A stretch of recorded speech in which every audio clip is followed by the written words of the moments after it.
Good day. The pistol caliber carbine has really shot up in popularity in recent years.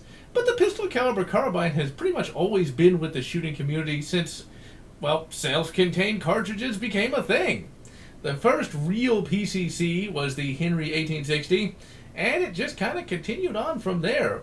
It's gotten more popular these days probably due to the rise of the AR-9, and since the AR-15 is the most popular rifle in America, it's easy to see why the pistol caliber carbine would ride upon the AR-15's coattails. Now, I've always been a big fan of the PCC, although I've not owned one until just this year. And that's mainly because PCCs, for whatever reason, are generally more expensive than full-size rifles. I'm assuming that's more due to economy of scale and things of that nature. And over the years, I've looked at a number of different PCCs. And through a lot of exhaustive research and deliberation, I finally picked up this, the Ruger Pistol Caliber Carbine, or PC Carbine. Now, as you can see, this is a very small rifle. It's a very handy rifle, but it's not so much a light rifle. This is a chunky boy. Now, initially, I thought I would kind of cheap out on getting a PC carbine. I thought I would just, take my AR-15, maybe get some Indo mags and a 9mm upper, but once I did the math, I realized that was a big waste of money. A 9mm upper, the absolute cheapest 9mm upper you can get, will be more than a high-point carbine. The high-point carbine is a carbine that's of pretty good quality. It only has single-stack mags, but if you were to get one of those, you wouldn't take down your 5.56 AR, now would you? But even if you did get an AR-9 upper for your AR-15, you would still have to get mags. Indo mags are a horrible abomination wherein you take a PMag, rip out its guts, and put in some sort of 9mm mag follower contraption thing that, from all I can see, doesn't actually work that well and is very, very finicky. And if you were to get that particular combination of AR-9 and Indo mag, you would basically be able to get a high-point carbine and some ammo for it, and leave your 5.56 rifle alone. I thought, well, maybe the Indo mags are bad. Okay, well, you know what? I'll get a mag block. You can get a mag block for your 5.56 lower that lets you use Glock mags or Colt SMG mags. However, if you combine the price of the mag block and the price of the 9mm upper, you could get a Kel-Tec Sub 2000 and leave your 5.56 rifle alone.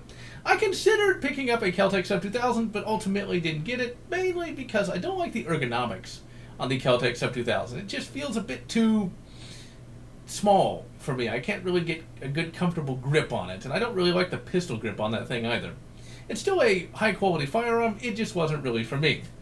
Now, the PC Carbine really got on my radar when Ruger released this particular version. Because this particular version combines all the elements I would want in a pistol caliber carbine. Now, I will also say I did look at getting an AR carbine. The reason I didn't get that, or an AR-9 carbine, I should say, the reason I didn't get that is also ergonomics. AR-9 carbines don't have bolt hold opens, and when it comes to AR-15 charging handle design, it's just very, this is not an AR-15 as you can tell, but like trying to pull that like that every time just doesn't, it's not very comfortable, and ultimately I decided against it, mainly due to that and the lack of a bolt hold open. That might be seen as a kind of a lame excuse to not get an AR-9, but, well, this thing, ladies and gentlemen, this thing just impressed me from day one. And I'll admit the reason it impressed me from day one is, for one, this isn't an AR, and there's just so many bloody ARs on the market, and I find them particularly boring, to say the least. Even if they are good rifles, they're just kind of boring. Now, with that in mind, what this brings to the table is it looks cool. But here's the best part about that. The coolness of it actually serves a practical purpose. Now, when you look at this, what does this remind you of? If you thought PPSH-41, you'd be right. The old Papa Shah is by far my favorite World War II submachine gun. I've loved it ever since I got to use it in Medal of Honor Spearhead. And so I've kind of always wanted one. And, well, Ruger came up with this. So, the handguard. This is the most distinctive aspect of this particular version of the PC Carbine. This is actually the second version. The first version is more or less your typical sporting rifle configuration, and the third version is basically an ARized version of this. But this handguard looks really cool. But what is it, ladies and gentlemen? It is a free float handguard, which is very useful if you need to brace this up against something and you don't want to throw off your aim. Now, one thing I didn't know when I purchased this rifle was the fact that the barrel, and this is something that would have, had I known it at the time, it would have pushed this thing above all the rest. That is a cold hammer forged barrel. I didn't even know Ruger had cold hammer forged barrels. Now, one of the major aspects of this carbine is, of course, this aspect. Lock the bolt to the rear, and this is a takedown. And this is a cool feature. This means you can store it easily and stuff like that. But I would have to ask, how many people are really going to need that feature? It's cool it has it, but it's just not something that I'm going to use that much. But I'm glad it has it. I also wanted this particular model because I wanted the iron sights. Not that I'm ever going to use them, but I'm glad it's there. Another thing I really liked about this carbine was the fact that it had a traditional stock. I just like traditional stocks. I think they just, this will sound kind of lame, they look kind of cooler, and I just feel they're a little bit more comfortable than pistol grip stocks. That might just be a general Lotz thing more than anything else. Now, it has a Picatinny rail machined right to the receiver. You don't have to have any claw mounts, you don't have to have any risers, you just mount your optic right there. Now, the optic we have on here is a Chinese cheapo that I've been using for about 4 years now. It's been on an SKS and a shotgun before this, and it's performed excellently on all of those firearms. Perhaps a little too excellently. I've actually had better luck with this beauty optic than I've had with more expensive optics. Now, one thing about these, though, is sometimes their brightness selector will come out of alignment. Now, you might think, oh, it's a cheapo, but it's literally just a 2-minute operation of going into this bloody thing and using one screwdriver and making it and turning it to the left or the right. There's a number of tutorials on how to fix these, and yeah, it's a Chinese cheapo, but it works. Now, one aspect of the stock is the semi-pistol grip. Has some very aggressive checkering, very nice. My biggest problem with this stock, though, is the fact that it doesn't have a storage compartment. I know that's a bit of a, it's a nitpick, I know, but it would be nice if this bit here came off and you could put some Allen wrenches or extra batteries or something in it, but alas, you don't get that. The charging handle is reversible, and I like it being on the left side because it does make for a much more ergonomic charging of the firearm. One thing you have to do, though, which you have to be very careful when you reinstall this particular charging handle, because if you don't tighten it down hard enough, it will come loose under fire, and that can induce malfunctions. In fact, many of the malfunctions that you hear about when it comes to the pistol caliber carbine here are likely due to that bloody charging handle coming loose and bouncing around, and, well, there you go. Just make sure you tighten down the bloody thing. One other great aspect of this carbine, of course, is the fact that it takes the Glock mag. Now, when I first picked this up, I didn't really know anything about the Glock mag, mainly because I never have owned a Glock. I just never really had any desire to pick up that particular pistol. But the Glock mag is very cheap. You can get a 27-round stick mag for $20 for Magpul at any bloody time. Compare that to a 17-round Smith & Wesson factory mag. That particular mag will be $24 on sale. Now, originally, I think these Magpul mags didn't really work all that well, but by 2020, these things function flawlessly, at least in this particular carbine. Now, one other thing to point out is that this will actually come installed with an SR9 magwell and an SR9 mag. What you're going to want to do is you're going to want to disassemble the rifle, pull out that magwell, take that and the mag and chuck them straight in the bin, because you're never going to use them because Glock mags are so much bloody cheaper. The trigger pull on this thing is absolutely excellent. And there are some aftermarket triggers and things of that nature, but to be perfectly honest, I don't think this really needs it. Now, I don't have a trigger pull gauge or anything like that, but in terms of comfort, it is definitely a much more comfortable trigger pull than a stock AR. And it is actually a better trigger pull than a stock AK. Basically, it's as light as an AK, but as consistent as an AR in many respects.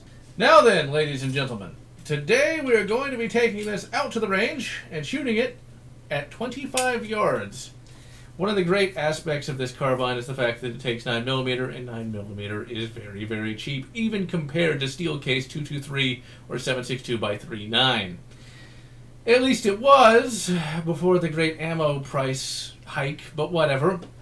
We're going to be shooting multiple types of 9mm. We're going to be shooting 115 grain S&B. We're going to be shooting 115 grain Gecko red and white box. We're also going to be shooting 115 grain Blazer brass. And for variety, we're also going to be shooting 124 grain PPU 9x19 NATO. And if you don't know what 9x19 NATO is, think of a warmer 9mm, but not quite plus P. So with that, let's take her out and just see what the old PC carbine can do.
you can see, this carbine is very accurate and very reliable.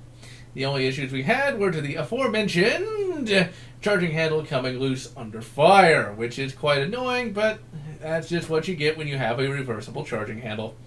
Now, we tightened it back up, and it functioned well with the 9x19 NATO, and only choked on the last round because it had come loose again. Just make very sure that you tighten it up as much as you can, but don't over-tighten it so you don't strip it out.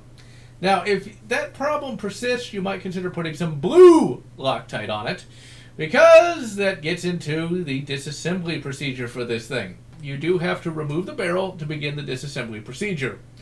Then, of course, you have to use an Allen wrench to untighten 2 screws here, and then this should come off along with the trigger. Now, the trigger is actually held onto the receiver with 2 pins, which are actually pretty loose, so they sometimes even come out on their own. Now, to get the bolt out, you have to take out the charging handle. So you see why it's very easy to not tighten it back up all the way. Now, it's pretty much self-explanatory from there. It's not a difficult disassembly procedure, but it is a bit tedious. And the first time I disassembled this rifle, when I went to reassemble it, I actually put the bolt in upside down. Once you actually know what you're doing, you'll never make that mistake. But I did. And then the bolt got stuck. And then when I took the receiver and the stuck bolt out of the garage to get it out, I promptly dropped the entire thing on the hard concrete floor. Thankfully, this thing is made quite well, and it barely had any finish wear on it. So yeah, Ruger did a good job on that. Now, with all that in mind, do I recommend the PC Carbine? I absolutely do. It is an amazing firearm. But do I think it's better than the other 9mm carbines on the market today? And the answer is no. All those 9mm carbines have their own strengths and weaknesses. All those 9mm carbines bring something unique to the table. And the PC Carbine brings a lot of great stuff to the table. It's accurate, reliable, comfortable, looks really cool. It has a bolt hold open mechanism, which is absolutely excellent. It was one of the selling points for me on this particular rifle. Overall, you can't do much better in many respects than the PC Carbine. Yeah, you can get one that's slightly more accurate. Yeah, you can get one that's more AR, but at the same time, it's still just shooting 9mm. This one is a lot of fun to shoot, mainly because it just is that unique compared to a lot of the modern rifles. And, well, I really can't recommend it enough. Now, I want to remind everyone that it's a 9mm carbine, so it's definitely going to be very pricey. Back when I picked mine up, back in February, this was $500 dues, almost as much as an AK, ladies and gentlemen, at least at that time. These days, you can expect to pay $100 above that. So yeah, pistol caliber carbines ain't cheap. And if you want a budget option, don't cheap out. Just buy. Don't get led astray with ideas of cheaping out. Getting a mag block, getting Indo mags, it's just a big waste of money. If you really are on a major budget, just get a high point carbine. It'll work, and you won't mutilate your bloody 5.56 rifle. So, with all that in mind, the very next first shots is going to be of another pistol caliber carbine. Oh yes, I love this carbine so much, I had to get another one. And I picked up a Rossi 92, which is a Winchester 92 clone, chambered in .38 special. And you might be asking, why did I do that, ladies and gentlemen? And that's because this carbine is so much fun, I was burning through all my bloody 9s! So, until then, ladies and gentlemen, I am General Lotz, wishing you good, Ruger PC Carbine, whatever makes you happy. If you enjoyed this video, please consider subscribing, and if you can, please consider supporting me on Patreon so that I can continue bringing you this awesome content.